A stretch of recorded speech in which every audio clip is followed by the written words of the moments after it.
Good morning for those of you in Europe and good afternoon for those in China. This is Romina Di Martino working at the China-Italy Chamber of Commerce, one of the implementing partners of the EU SME Center. Today's topic is IP technology transfer. The EU SME Center is a project implemented with the financial support of the European Union, assisting SMEs to do business in China by providing a comprehensive range of hands-on information, advices, trainings, and other supporting services. The center is implemented by a consortium of 6 partners, and CICC is one of the partners who organized the webinar today. The China-Italy Chamber of Commerce, CICC, is a business organization that aims to boost the internationalization and settlement of Italian business and to promote the Made in Italy in the P.R.C. The CICC offers informative, training and business networking opportunities to the companies as well as a voicing platform for them to share topics of common interest. Moreover, to companies interested in strengthening their business in China, the CICC offers consultancy, assistance and marketing services. The CICC is one of the 6 implementing partners of the EU SME Center. The CICC in China has set up a specific intellectual property working group. One of the scope and objectives of the working group is to improve the knowledge sharing on IP issues. For any additional information or request, you can find the email address below in the slide. Let me introduce the speaker of today, Ms. Valeria Manunza, Manager in the International Business Advisory Team at the Zanshira and Associates South of China chapter. Valeria Manunza is an Italian lawyer. She has obtained a master's degree cum laude in law at the University of Milan in 2011 and was admitted to the Milan Bar in October 2014. Valeria currently works as manager in the International Business Advisory Team at the Zanshira and Associates. Valeria currently covers the role of Chair of Small and Medium Enterprise South of China Working Group of the European Chamber of Commerce and the role of the Vice Coordinator of the Intellectual Property Working Group of the Italian Chamber of Commerce in China. Her specialization lies on the protection and enforcement of intellectual property rights. She has started her working experience in China at the Italian Economic Development Ministry IPR desk, where she advised Italian companies on their rights and on the procedures for their implementation. Valeria has been assisting some of the most important European fashion brands in the protection of their IP in China and has engaged in developing business strategy, IP rights registration and enforcement, and also litigations. Now I would like to hand over to Valeria. Good morning and good afternoon, everyone. I am Valeria Manunza from Zanshira and Associates. Thank you, Romina, for the kind introduction. And thank you, everyone, for taking time to attend this webinar. Here in this slide, you have a small preview of the topics I'm going to explain you later. So we will start with a brief introduction of what IP technology transfer is. Then we will focus on SMEs with a specific attention on the specific issues of this topic. Then we will briefly discuss about the new China's regulations, and I will share with you a case study. Intellectual property is a terminology that refers to the ownership of intangible assets, such as inventions, novel, or music.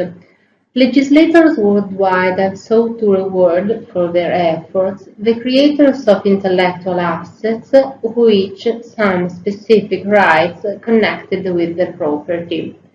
These rights are collectively referred to as intellectual property rights. The main aim of technology transfer is to take fundamental scientific discoveries and make them into marketable products so that the general public at large can benefit from the research as quickly and efficiently as possible.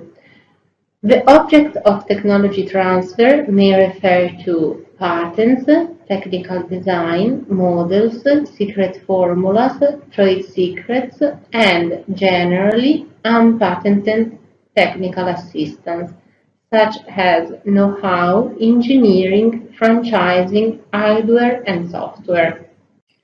A legitimate question is whether to use direct or indirect transfer. Once you have selected the right partner, structuring your technology transfer is critical to effectively protecting your IP. The IP risk associated with a particular technology transfer will vary depending on whether you are licensing, setting up a JV, or setting up a WOFI.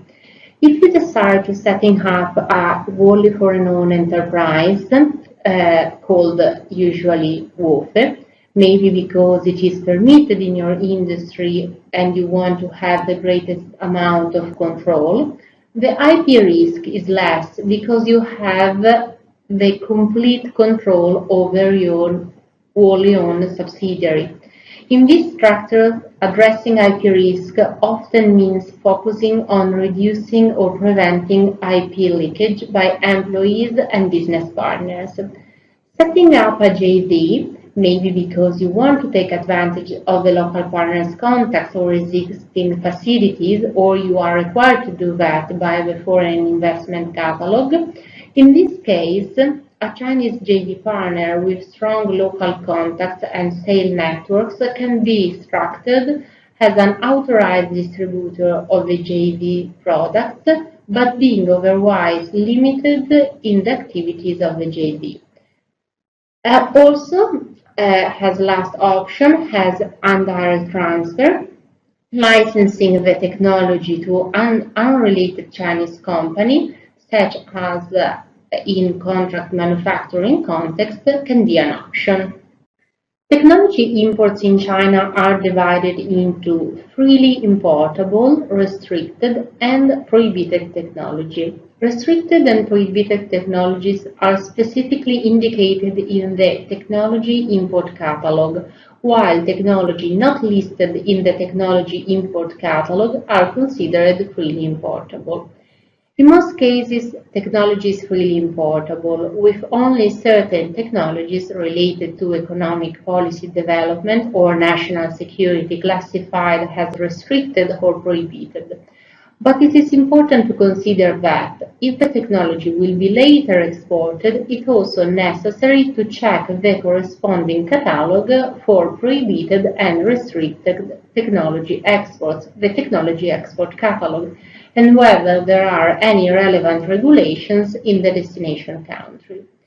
Where the technology is to be brought into China via foreign direct investment, FDI, such as with the establishment of a JV or a WOFI, it is important to consider the foreign investment catalog to determine what restrictions, if any, apply to the establishment of the Chinese entity. For example, the foreign direct investment in design and manufacturing of civil aircraft equipment is limited to JVs. For technology transfer in the form of FDI, the permitted form of FDI will be critical in determining what contractual and non-contractual solution you will need to protect your IP. A winning strategy can be considered the modular strategy, which basically involves using different Chinese suppliers to source different components of your product so that no single Chinese supplier can make your product. In addition, phased implementation is often used to test out the Chinese partner before transferring additional technology. It is extremely important to define the roles of not just the JV, but also your Chinese JV partner. For example, many companies keep critical design work or the manufacturer of critical components in a separate, wholly owned subsidiary or even completely offshore. mean focusing on reducing or preventing IP infringements by employees and business partners. For example, when establishing an R&D center, it is important to ensure that employees and investors are properly remunerated, and developed IP is a normal procedure captured and managed into filing patents and registering copyrights. Use of confidentiality agreements and non-compete agreements for certain employees who are intimately knowledgeable about your business and technology is also strongly recommended. Commission IP belongs to the commission party unless the contract states the commissioning party owns the IP. This means that it is important that the contract states clearly what IP is to be developed and who will own it. Improvements are owned by the party that makes the improvements and cannot be automatically granted back to the other party without some form of compensation or without reciprocation, such as granting a license to the other party's improvements. This means that the typical automatic ownership of the improvements being owned by the foreign party will be unenforceable. A Chinese party cannot be restricted from making improvements to the transferred technology and using improvements. This means that a Chinese party can make improvements, and any such restrictions will be unenforceable. Since the Chinese party is permitted under Chinese law to make and use improvements, European companies have to think twice about what technology they are willing to bring to China and allow the Chinese party to improve on. With reference to the confidentiality, is it important to include strong confidentiality provisions in the technology transfer contract? Whenever critical IP is transferred, specific measures may be adopted, including using K-card access, closed-circuit TV, virtual data rooms, as well as information and document tracking measures. With reference to the reverse engineering, it might be considered that reverse engineering is the acquisition of IP through engagement and studying an existing product in the market. It is really important for European companies to also think about that, in addition to dealing with the issues related to improvements to the technology, because reverse engineering is permitted under Chinese law and not considered a violation of trade secrets. In the light of that, to draft a technology transfer contract in the right way, it would be necessary to include a provision limiting or prohibiting the Chinese partner from engaging in reverse engineering. Two key issues here for a small-medium enterprise are shortage of capital and of managerial skill. In raising capital, small firms face a specific problem: how to raise finance without disclosing its competitive advantages, in particular its own technology. These institutional difficulties of capitalizing knowledge are compounded by the necessity to retain inside control. The lack of skill management in SMEs is often a more serious problem. Small firms typically do not have specialist executives to manage their international operation. A shortage of management time leads to the firm taking shortcuts without a proper evaluation of alternatives.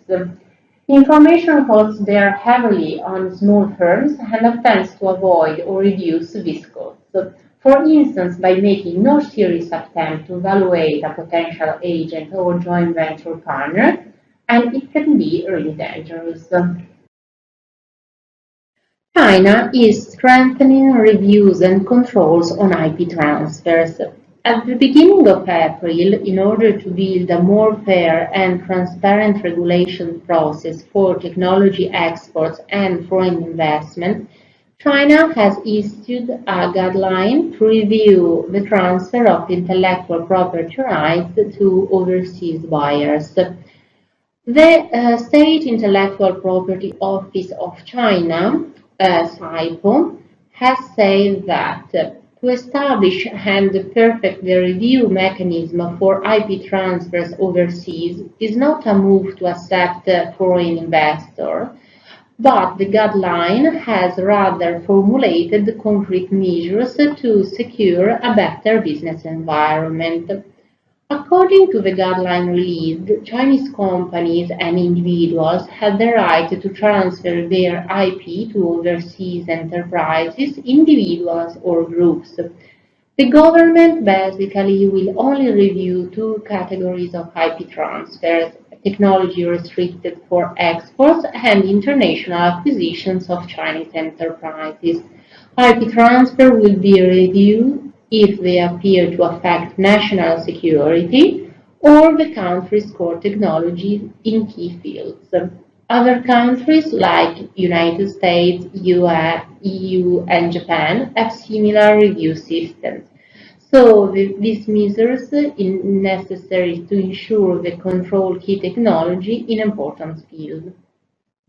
Royalties are fees paid in relation to the use of intellectual property, such as trademarks, patents, copyrights, and proprietary technology. Royalties are deductible for corporate income tax purposes, provided they are directly related to the company business operation and charged at normal market rates. Royalty remittances are subjected to a 10% withholding corporate income tax and 6% value-added tax. The Chinese Entity acts as a withholding agent to withhold the tax on royalties at the source. The royalty remittance process is similar to remitting service fees, with a few key differences, one of which is that the royalty agreement must be registered with the relevant government bureau. The statutory corporate income tax withholding tax rate of 10% can be reduced to a lower rate if a tax treaty is applicable. So I would like to share here with you a case study to summarize everything we have seen so far. In this case, which is a typical case, Company A is a manufacturer of industrial machine components and they would like to incorporate a supplier of components in China. They have to set up a JV, as required by the Foreign Investment Catalog for Company A's specific industry sector. So, as Chinese partner, Company B is appointed. Company B owns a subsidiary in the same industry as Company A. So, in this case, there is a high risk for the intellectual property of Company A. At the end, the structure, it will be as following. Company A structures the deal representing the JV as purely a component supplier for their own business. In a starting effort to minimizing the IP risks, and in order to make the IP identification possible, the agreement of the JV states that Company B will not contribute any IP to the JV. Company B will serve the only role of connection and insight into the local Chinese market. Company A's IP consists mainly of trade secrets and know-how, having them obtaining an IP license with very strict confidentiality with the JV. So the only way the IP transfer gets executed is through a virtual data room. In the light of the case studies, there are three main steps you would like to focus your attention. The first one is to conduct a due diligence on potential partners, finding complementary partners instead of competitive partners. The second one is to structure the deal to minimize IP risk by designating exclusivity, segregating roles, such as product design from manufacturing. And the third one is to conclude an IP license and make sure the transfer of technology, including documents, demonstrations, drawings, and oral communication, are well documented. As the conclusions of the webinar, I would like to share with you a checklist of good actions you should take care in case of IP technology transfer. The first one is to consider a modular basis production and to assign different models to different suppliers. The second one is to complete and perform a background checks of potential partners. As I said before, it might be a good decision to find complementary partners and not competitive partners. The third one is to register your intellectual property rights in China. I would like to remind you that China system is based on the first to file principle. Then it's important to take care of the confidentiality with non-disclosure agreements. Also, it might be useful to conduct regular audits on IPR matters to make sure to have a deep knowledge of your portfolio. Also, another suggestion it would be to restrict the access to sensitive information. And as last one, to set an administrative export and import rules for partnership, as well as guidelines for ownership and rights.